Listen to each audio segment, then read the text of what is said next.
I'm Michael Bussey. I'm one of the original co-founders of Exodus International. I left the program in 1979 and have since reconciled my spirituality and my sexuality.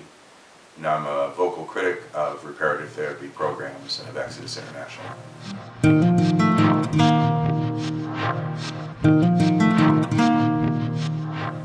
Okay, when you made the decision to leave Exodus, were there certain teachings of Exodus's that you still believed at that point? Did you have mixed allegiances?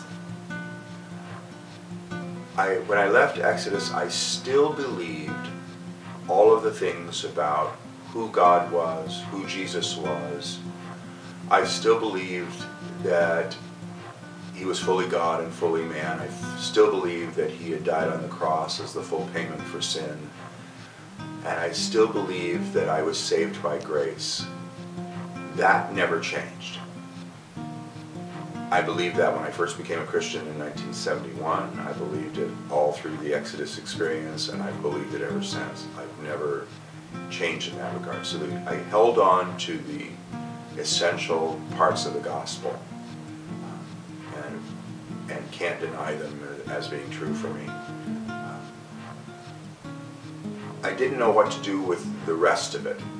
I didn't know what to do with what we call the clobber passages, those passages that seem to prohibit any kind of homosexual relationship. So I solved that problem by just putting the Bibles away. Gary and I decided that we would just put that question aside for a while and just be who we were. So we took the Bibles and our religious books and we put them in a box and we taped them shut tightly and labeled them and we put them in the attic. Couldn't stand to see them, couldn't stand to look at them. It took some time before I was even willing to start reading books about gay Christian sexuality and started exploring, going back and looking at those passages and exploring what they really meant. I'd never heard alternative explanations as to what those passages meant or might mean. I held on to the guilt for a long time. The guilt stays for years and years. Vestiges of that guilt remains. When you're told repeatedly that if you persist in homosexuality, if you persist in identifying as gay or being gay, that you will not inherit the kingdom of God. You're going to experience eternal separation and eternal torment. You're going to suffer for eternity if you don't keep trying to be ex-gay. That gets in very deep and stays for a long, long time. There are moments now I still have it, and I say, what if they're right? What if they're correct in all of this? I don't believe they are, but it does last for a long time.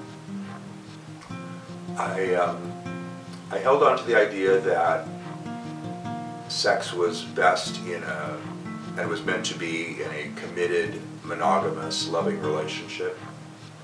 I still hold that viewpoint. So Gary and I patterned our relationship after that, after a heterosexual ideal. Let's see, what else did I hold on to? Held on to some good, held on to some bad. The good, I guess, was holding on to my faith and holding on to the assurance of my salvation. And the bad was that lingering doubt, the guilt, and a sense of failure that so many people struggle with.